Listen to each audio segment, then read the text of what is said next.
temperatures sense canvis importants. Que tingui molt bona nit.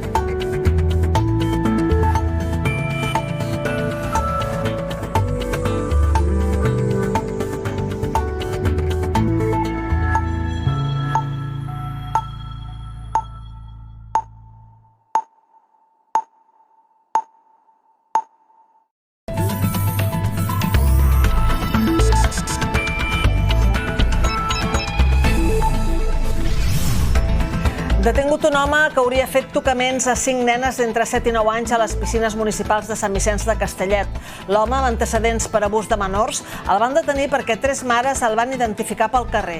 Tot i ser reincident, el jutge l'ha deixat en llibertat amb càrrecs. Pere Aragonès no participarà en la manifestació de l'ANC de l'11 de setembre. Creu que va contra els partits i les institucions i que provocarà més divisió en l'independentisme. Des de l'ANC critiquen la decisió d'Aragonès. L'atur registrat de l'agost puja a Catalunya en prop de 10.000 persones per l'acabament dels contractes de temporada.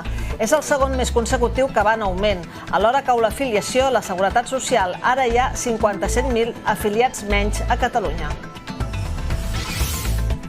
Els països del G7, els més poderosos del món, decideixen posar un límit al preu del petroli rus per reduir els ingressos a Putin. El consorci rus Gazprom atura totalment el subministrament de gas a Europa pel gasoducte Nord Stream a causa d'una fuita d'oli. La vicepresidenta argentina Cristina Fernández de Kirchner surt il·lesa d'un intent d'assassinat. Un home, ja detingut, hi ha volgut disparar a boca de canó a les portes de casa seva, però l'arma no ha funcionat quan ha premut el gallet. El Barça ja ha inscrit Marcos Alonso a la Lliga. El futbolista arriba procedent del Chelsea, on ha jugat les últimes 6 temporades. Juntament amb Héctor Bellerín, que ve de l'Arsenal, són les 2 últimes incorporacions del club blaugrana. I aquest dissabte començarà amb ruixats a la Costa Daurada i a l'Alt Pirineu i amb nuvolositat variable a la resta del país.